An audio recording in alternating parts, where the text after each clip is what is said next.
Assalamualaikum warahmatullahi wabarakatuh. Alhamdulillahirabbil alamin. Allahumma shalli ala Muhammad wa ala ali Muhammad. Selamat berjumpa kembali dengan Bunda Titak. Pada kesempatan ini kita mau ngaji bareng-bareng mengkaji tafsir surat Asy-Syarah atau Al-Insyirah, yaitu surat Makkiyah, surat yang turun di Mekah, surat ke-94 yang terdiri dari 8 ayat. Mengawali kajian hari ini, Bunda Titak akan bercerita. Cerita ini diambil dari hadis yang diriwayatkan oleh Abdullah bin Al-Imam Ahmad, dari Mu'ad, dari Muhammad, dari Ubay bin Ka'ab. Bahwasanya Abu Hurairah itu adalah orang yang paling berani bertanya kepada Rasulullah tentang sesuatu yang tidak ditanyakan oleh orang lain. Nah, dia bertanya kepada Rasulullah, "Wahai Rasulullah, apa yang pertama kali engkau lihat dalam perkara kenabian?" Kemudian Rasulullah SAW membetulkan tempat duduknya dan bersabda, yang artinya, "Sungguh wahai Abu Hurairah, engkaulah yang telah berani bertanya mengenai hal ini ketika aku berada di sebuah padang pasir dan umurku waktu itu masih 10 tahun lewat beberapa bulan. Tiba-tiba aku mendengar suara orang berbicara di atas kepalaku. Dan ternyata ada seorang lelaki lain yang sedang bertanya kepada lelaki yang lain. Apa benar ini orangnya? Lelaki yang satu menjawab, "Iya." Kemudian keduanya menghadap ke arahku dan aku tidak pernah melihat makhluk seperti mereka sama sekali. Tidak pernah aku melihat ruh seperti mereka sama sekali. Dan tidak pernah aku melihat pakaian seperti mereka sama sekali. Keduanya berjalan ke arahku sampai akhirnya masing-masing dari keduanya itu memegang lenganku dan aku tidak merasakan sentuhan mereka sama sekali. Salah satu dari keduanya berkata kepada yang lain, "Baringkan dia." Lalu keduanya membaringkanku dengan cepat dan baik. Kemudian salah satunya memerintahkan kepada temannya, "Belahlah dadanya." Maka salah satu dari keduanya menunduk ke dadaku dan membelahnya. Aku melihat tidak ada darah yang keluar dan tanpa ada rasa sakit sama sekali. Maka salah satunya berkata, "Keluarkan sifat dengki dan hasad." Kemudian ia mengeluarkan sesuatu seperti gumpalan darah dan membuangnya. Sementara yang satunya berkata, "Ganti dengan sifat lemah lembut dan kasih sayang." Dan aku melihat ternyata bentuknya itu menyerupai sesuatu yang dikeluarkan namun berbentuk seperti perak. Kemudian dia menggerakkan ibu jari kaki kananku sambil berkata, "Pergilah dan selamatlah." Maka aku pergi dengan membawa sifat lemah lembut kepada orang yang lebih muda dan kasih sayang kepada orang yang lebih tua. Masya Allah. Demikianlah kondisi kelapangan dada, sifat lemah lembut dan kasih sayang Rasulullah Shallallahu Alaihi Wasallam. Baiklah, kita mulai dengan tafsir surat Al-Insyirah ayat 1 sampai 8. Yuk, kita bareng-bareng membacanya yuk.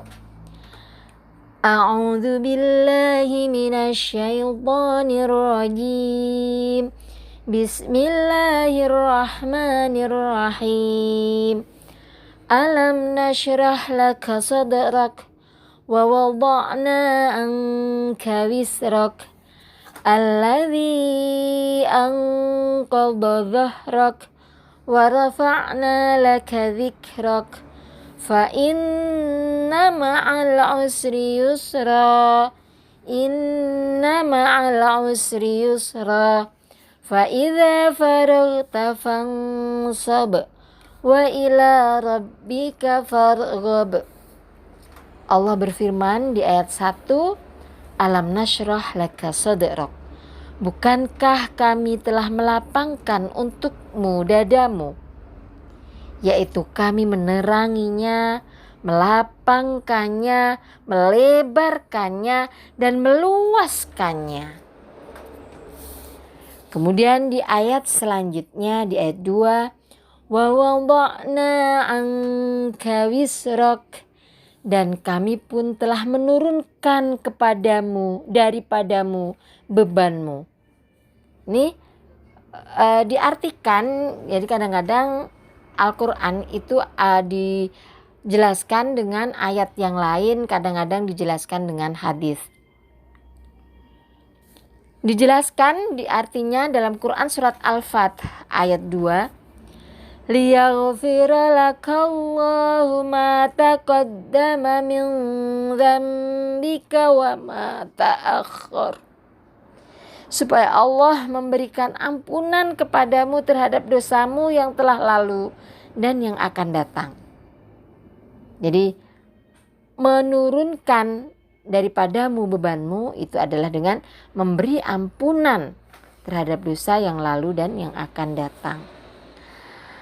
Alladzi anqadha dhahrak, yang memberatkan punggungmu. Kalangan salaf mengatakan tentang ayat tersebut, yakni yang bebannya telah memberatkanmu. Wa rafa'na laka dzikrak, dan kami tinggikan bagimu sebutan namamu.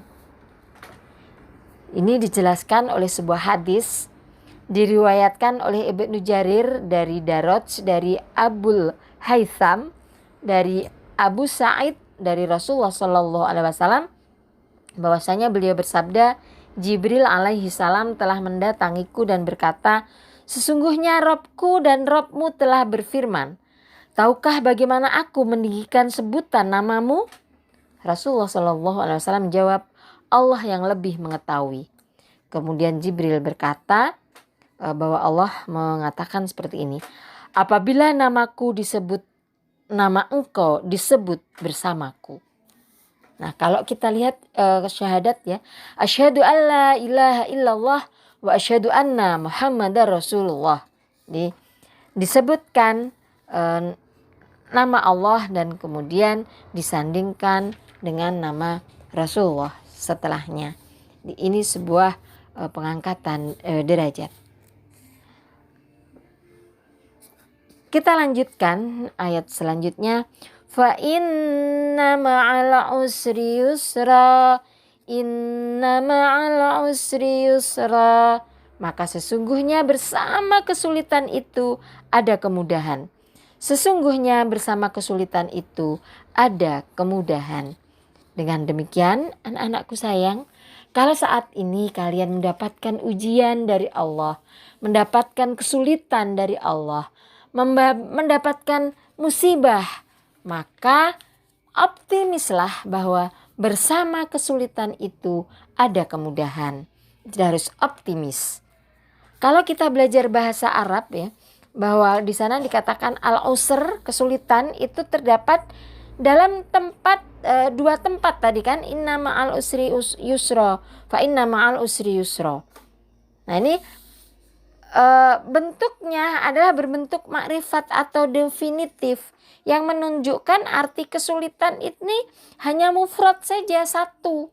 Sementara kemudahan itu berbentuk nakiroh, indefinitif, yang berarti banyak, muta'adid.